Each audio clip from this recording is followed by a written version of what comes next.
Mesdames, Messieurs, bonsoir. Une marque Ernest, un logo, une panthère, une entreprise MK Promotion est derrière la combativité et la détermination d'un homme.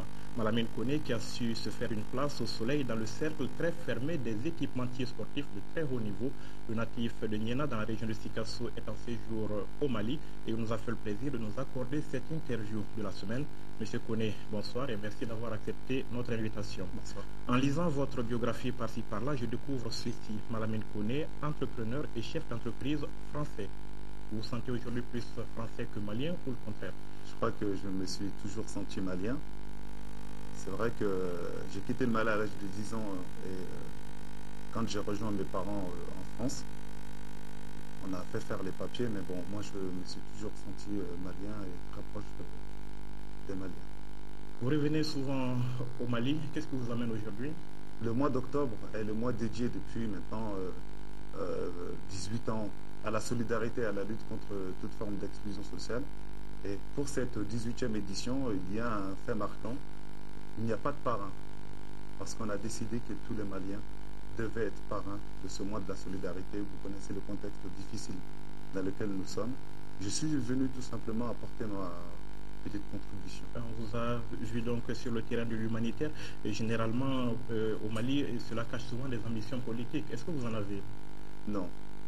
Vous savez, j'ai eu à m'entretenir avec des jeunes et je leur ai dit que je ne suis pas un menteur et je ne serai jamais un menteur. Je sais que beaucoup de jeunes ont de l'espoir aujourd'hui, me prennent comme un modèle et je dois leur dire la vérité.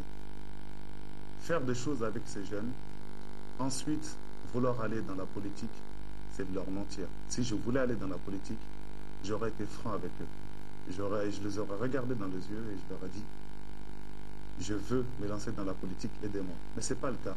Je crois en cette jeunesse, je crois sincèrement que cette jeunesse a du talent, je crois sincèrement qu'elle a un avenir, je veux du concret pour cette jeunesse. Tout ce que je ferai avec elle, ça sera du concret. Je veux qu'elle croie en elle-même et qu'elle se batte, qu'elle prenne son destin en main. Ça, c'est ma seule conviction. Votre engagement, il est tout à fait désintéressé. Mon engagement est désintéressé pour le moment et je pense que demain, elle sera toujours désintéressée. La présidence du Mali, vous n'y pensez pas souvent en vous rasant? Vous savez, on peut aider les Maliens sans être président de la République. Alors, vos actions humanitaires, pour les pérenniser un peu, vous nous avez dit tout à l'heure, vous n'avez pas de fondation. Quelle est votre vision de la chose? C'est vrai qu'on m'a proposé à plusieurs reprises de créer une association ou même une fondation. Je n'ai pas accepté parce que mon investissement au Mali est total et c'est un investissement personnel. J'ai décidé, avec le peu que Dieu m'a permis de gagner, de venir le dépenser avec le mien. Et vous savez, je suis un chef d'entreprise, je ne vais pas mentir là-dessus non plus.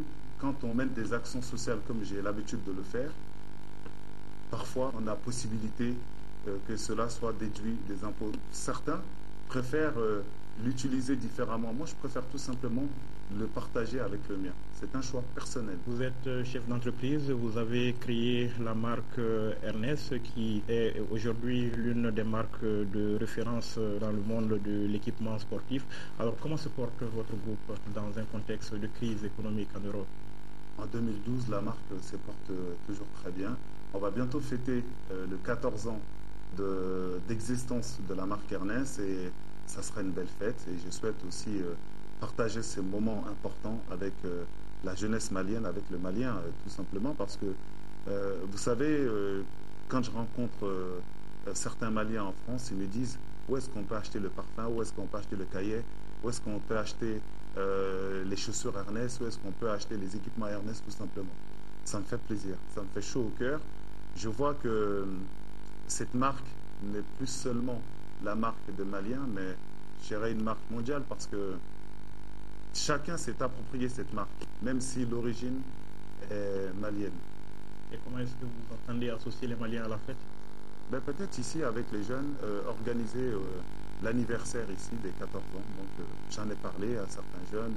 On regarde dans quelle mesure, vous savez, encore, c'est pas facile de parler de fête aujourd'hui au Mali avec le contexte difficile dans lequel nous vivons.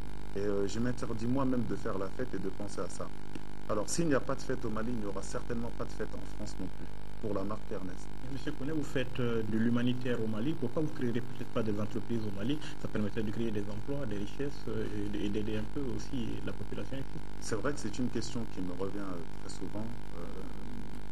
On fabrique nos vêtements essentiellement à base de coton. Et on me dit le Mali est le premier producteur de coton d'Afrique. Pourquoi ne pas travailler avec le coton malien? Je vous assure que nous travaillons déjà avec le coton malien, même par l'intermédiaire d'autres structures. Parce que le coton, c'est le coton malien. Pas forcément en Chine, parce que nous travaillons aussi avec des coopératives suisses qui travaillent très bien avec nos cultivateurs ici. Et ce qui est important, c'est traiter le coton. Nous ne savons pas encore le faire. Pour moi, c'est très compliqué aujourd'hui d'arrêter toute la production, de délocaliser ici, alors que là, il faut une vraie formation, il faut un vrai savoir-faire. Il faut une vraie collaboration avec le gouvernement qui est en place pour mettre ces infrastructures indispensables à la transformation. Les jours où on arrivera à transformer le coton, je pense que déjà beaucoup de choses seront réglées, mais ça doit rester en tout cas notre objectif principal. Donc pas de projet dans ce sens pour le moment? Le projet, il me tenait à cœur depuis des années. Je pense que je le réalise indirectement parce que même si on achète par l'intermédiaire d'autres coopératives, c'est quand même des personnes qui achètent auprès de nos paysans. Donc c'est quand même très important. Pour vous, entrepreneur franco-malien basé à l'étranger, quand vous jetez un regard sur le climat des affaires dans notre pays, qu'est-ce qui empêche en fait d'investir au Mali? Avant de répondre à votre question, quand vous dites entrepreneur franco-malien, vous pensez que quand je suis en France, on m'appelle français? On dit Malamine connaît le malien. Pourquoi chez moi on ne m'appelle pas tout simplement entrepreneur malien? C'est ça qui me ferait plaisir. Parce que vous savez, en Europe, partout dans le monde, on m'interpelle, on me dit mais pourquoi vous faites tout ça? Il n'y a pas qu'au Mali qu'on me pose la question. Avez-vous des intérêts politiques? Vous savez ce que je leur réponds? J'ai dit que ça ne me quittera jamais. Et ça n'a pas de nationalité. Ça a des origines. Et l'origine de cette couleur, de cette peau, c'est le Mali. Donc j'aimerais qu'on m'appelle Malamine Koné le Malien. D'accord. Et pour en revenir à la question, le climat des affaires, est-ce qu'il y a quelque chose à améliorer? Qu'est-ce qui empêche d'investir au Mali aujourd'hui? Non, rien n'empêche d'investir au Mali. C'est vrai que j'ai eu aujourd'hui le plaisir de rencontrer le président du patronat et ainsi que l'ensemble de son bureau. On a eu l'occasion de nous entretenir sur les possibilités d'investissement au Mali. Et aussi, on a parlé des difficultés. Vous savez, avec cette crise qui nous paralyse, qui paralyse l'économie, il faut absolument qu'on récupère l'intégralité de notre territoire et qu'on rassure les futurs investisseurs. Le Mali a besoin de rassurer. Le Mali a besoin de redonner confiance aux futurs investisseurs. Il y a beaucoup de choses à faire ici. Je ne vais plus vous reciter toutes les ressources dont nous disposons. On a énormément de choses à faire. Tout simplement, il faut montrer à l'extérieur quel est le véritable visage du Mali. Parce que le Mali est une république qui a été fondée sur des bases saines et solides. On ne le répétera jamais assez. Au Mali, c'est la tolérance. Le Mali, c'est la laïcité. Le Mali, c'est l'acceptation de l'autre. Le Mali est un pays de partage. Ça, je ne cesserai jamais de le répéter et nous le répétons tous. Nous devons tourner la page. Nous devons tout faire pour trouver une solution paisible à cette crise. Essayer de tourner la page et inciter les investisseurs à venir chez nous. Créer des emplois parce que c'est de ça que notre jeunesse a besoin. Elle a besoin de travailler. Nos étudiants qui sont préoccupés. Nos étudiants sont préoccupés parce qu'ils se disent à la fin des études, nous risquons de nous retrouver au chômage. L'emploi reste notre principale préoccupation. Il faut absolument qu'on incite les investisseurs. Et je vous assure qu'en travaillant avec le patronat, je trouverai bien quelque chose dans lequel je vais investir au Mali parce que c'est quelque chose qui me tient à cœur. Et c'est quelque chose que j'ai personnellement envie de faire. Je n'accepte pas moi-même d'être un chef d'entreprise reconnu à l'extérieur. Je veux également être reconnu chez moi. Nous reviendrons au nord dont vous parlez tout à l'heure. Je vous propose qu'on continue un peu sur la jeunesse, cette jeunesse qui rêve souvent de partir en Europe. Vous êtes parti en Europe, vous avez réussi. Qu'est-ce que vous dites à cette jeunesse? Comme je l'ai dit très souvent, je suis un mauvais exemple pour cette jeunesse. Parce que je ne veux pas inciter la jeunesse malienne en particulier. Je ne veux pas inciter la jeunesse malienne à quitter le Mali dans n'importe quelle condition. Vous savez, les images que nous voyons tous les jours à la télévision sont des images inacceptables. Tous ces jeunes qui quittent leur famille, qui quittent leurs femmes, qui quittent leurs enfants pour aller tenter un voyage sans retour. Ça, je ne l'accepte pas. Je ne pourrais jamais encourager un jeune à prendre cette direction. Il y a tellement de choses à faire chez nous. Faire cela, c'est quelque part régner son pays. Il y a tellement de choses à faire. Il faut que nous nous rendions disponibles. Et c'est pour cela que je fais aussi mes voyages. Il faut se rendre disponible, écouter et voir comment est-ce qu'on peut aider la jeunesse à se prendre en main. Et surtout, c'est cette jeunesse qui doit construire ce pays. Ce pays est grand, il y a beaucoup de choses à faire. Inciter les jeunes à partir, c'est condamner le pays. Et si nous ne voulons pas condamner le pays, nous devons demander à la jeunesse de rester ici et de construire. Et vous êtes parti? Moi, je suis parti malheureusement. Je ne suis pas parti, mon père est parti. Vous savez, à cette époque-là, les choses étaient différentes. Quand nos parents partaient, ils avaient dans l'esprit de travailler, gagner leur vie pour investir ici. Moi, je sais ce que mon père, à partir de la France, a fait ici. Ce qu'il a fait pour sa famille, ce qu'il a fait dans la région. Vous savez, c'est grâce au travail, au courage qu'il a eu pour aller là-bas. Mais aujourd'hui, les enjeux sont différents. On est dans un monde qui avance très vite. Aujourd'hui, nous avons un véritable défi. Cette jeunesse africaine, elle a devant elle un obstacle. Cet obstacle, tout simplement, c'est le développement. Il faut qu'on surmonte ça. Il faut qu'on pense à aller de l'avant. Alors, moi, quand vous dites que je suis parti, je ne suis pas parti, je suis ici. Parce que autant de fois que je le pourrai, je reviendrai ici. Et je pense même très prochainement passer encore plus de temps ici, m'intéresser un peu plus à ce qui se passe dans ce pays parce que le pays en a besoin. Et je pense que chaque Malien a besoin qu'aujourd'hui, ceux qui ont réussi reviennent vers eux pour donner les bons conseils ou les appuyer dans les meilleures conditions. Parlons football à présent. Vous êtes l'équipementier des Aigles du Mali. Le maillot de la CAN 2013 est déjà prêt, très tôt cette année. Pourquoi? On a voulu, toujours dans ce contexte très particulier, j'ai voulu, avec mon équipe, créer un maillot de l'unité, un maillot de la solidarité. Je pense que, d'abord, pour parler sportivement, je pense que nous avons une réelle chance l'année prochaine, parce que c'est en 2013. Tous les groupes sont difficiles. Mais je pense que ce sont quand même des équipes que nous avons déjà jouées, que nous connaissons. Et le Mali a sa chance. Et j'ai confiance à cette nouvelle équipe, à ces jeunes qui en veulent. Cette nouvelle génération qui a décidé d'aller de l'avant, qui a décidé de faire abstraction de tout, de petites considérations, de ne considérer que l'intérêt du pays. J'ai confiance à cette équipe. Vous voyez les résultats. On s'est brillamment qualifié. Et je pense qu'on ira très loin. Je pense sincèrement que ce pays, après avoir organisé la CAN en 2002, je pense que ce pays mérite enfin d'avoir là. Vous croyez que 2013, c'est l'année du Mali? Je pense que 2013, ainsi que les autres années, sont l'année du Mali parce qu'aujourd'hui, c'est la jeunesse qui reprend le flambeau. Vous et l'équipe nationale, c'est du business ou toujours un engagement en faveur du Mali? Mes relations avec l'équipe nationale n'ont jamais été du business. Ça a plutôt été... je dirais du patriotisme et il y a aussi beaucoup de win-win. Il y a beaucoup de gagnants-gagnants parce que cette équipe, quoi qu'on en dise, équipe brillante, et on a des très grands joueurs de renom. Donc c'est toujours flatteur, qu'on soit malien ou pas, c'est toujours flatteur que ces différentes personnalités portent la marque. Donc je ne dis pas non plus que je suis là et je donne tout à la fédération, en retour je n'ai rien. Non, c'est pas vrai. J'estime que c'est un très bon partenariat.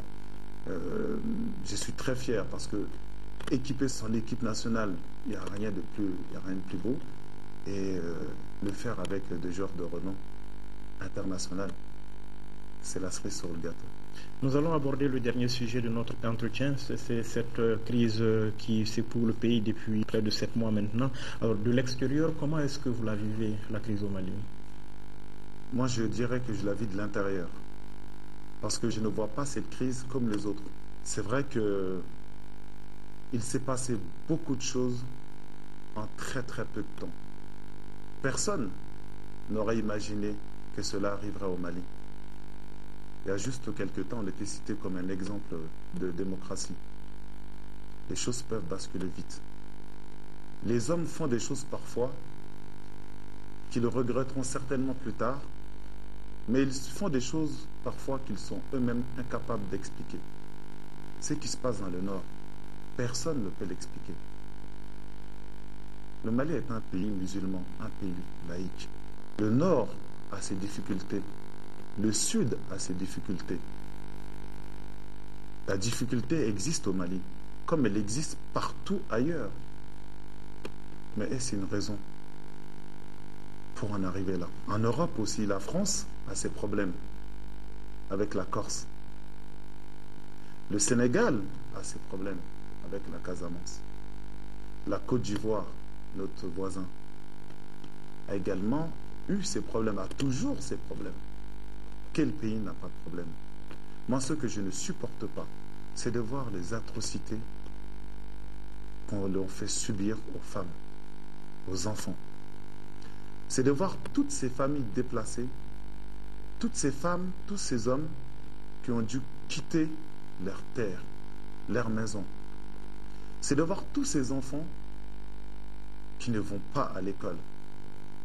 Moi, c'est ça que je trouve très grave. Mais en même temps, j'ai aussi confiance aux institutions maliennes. J'ai confiance au peuple malien. J'ai confiance à la jeunesse malienne qui s'est fortement mobilisée, ici comme à l'extérieur, pour créer cette chaîne de solidarité, pour venir en aide aux plus démunis, aux populations réfugiées, aux populations déplacées du Nord et aussi à ceux qui vivent sur place dans des conditions atroces. C'est ça qui donne espoir. Parce que dans tout malheur, il y a forcément une bonne chose. Nous avons, nous Maliens, pris conscience que nous sommes également la solution et qu'il faut, en aucun cas, il ne faut baisser les bras et que nous devons nous-mêmes régler cette situation. Et je souhaite, moi, Malamine Koné, que cette situation soit réglée dans la paix. Vous avez l'impression qu'on a pris conscience qu'on est la solution nous-mêmes quand on voit toutes ces dissensions au niveau national? Moi, je ne vois que à travers la jeunesse. Je vois toutes ces associations qui se sont créées, mais vraiment, toutes ces associations qui se sont créées pour apporter un peu de réconfort, pour apporter de l'aide à ces populations qui étaient déjà fragilisées, aujourd'hui qui sont meurtries. Je pense que ça, c'est une belle prise de conscience parce que nous n'attendons après personne. Même si c'est une tonne de riz, même si c'est 2 savons, j'ai vu des jeunes rassembler le peu qu'ils ont pour acheter du matériel et l'envoyer vers le Nord. Et au moment où la classe politique se déchire. Vous savez, cette crise, elle est politique, elle est économique, elle est sociale, elle est institutionnelle. Mais je vous assure que nous devrions tous commencer à nous faire confiance les uns et les autres. Parce que la première victoire, elle se trouve ici. Si nous voulons apporter une solution dans le Nord, c'est en étant unis. L'unité nationale, ça a été mon message pendant tout mon séjour. Il faut que nous soyons unis. J'ai eu l'occasion de rencontrer le capitaine Sanogo. Je me suis longuement entretenu avec le président de la République, avec le président de l'Assemblée nationale. Et c'est vrai que nous n'avons discuté que d'unité nationale. Chacun aujourd'hui est conscient qu'il faut parler d'une même voix, d'une même et seule voix. Et chacun est conscient que l'intérêt du Mali, l'intérêt de notre terre prime. Au-delà donc de l'unité que vous prônez, il y a aujourd'hui les partisans du dialogue, les partisans de la méthode forte. Quelle est votre position? Vous savez, j'ai la même position que tous les Maliens. Mon souhait le plus cher, c'est que cette crise soit résolue le plus rapidement possible. Vous savez, parler d'autre chose, c'est de créer encore d'autres conflits. Le Mali, aujourd'hui, c'est les Blancs et les Noirs. La diversité a toujours été la force du Mali. Quand on parle du Mali ailleurs, on parle de sa culture, de sa diversité culturelle comme richesse. Nous devons absolument maintenir cette diversité. Et cette diversité doit rester la force du Mali. Quelle que soit la solution que les uns et les autres décideront, nous devons penser absolument au bon vivre ensemble. Moi, c'est ça qui me préoccupe. Nous devons continuer à vivre ensemble dans la paix et dans le partage. Merci M. Koné d'avoir répondu à nos questions. Merci à vous. Merci à vous aussi, chers téléspectateurs, d'avoir été avec nous. On se retrouve la semaine prochaine pour un autre numéro de l'interview de la semaine. En attendant, passez de bons moments de télévision en notre compagnie.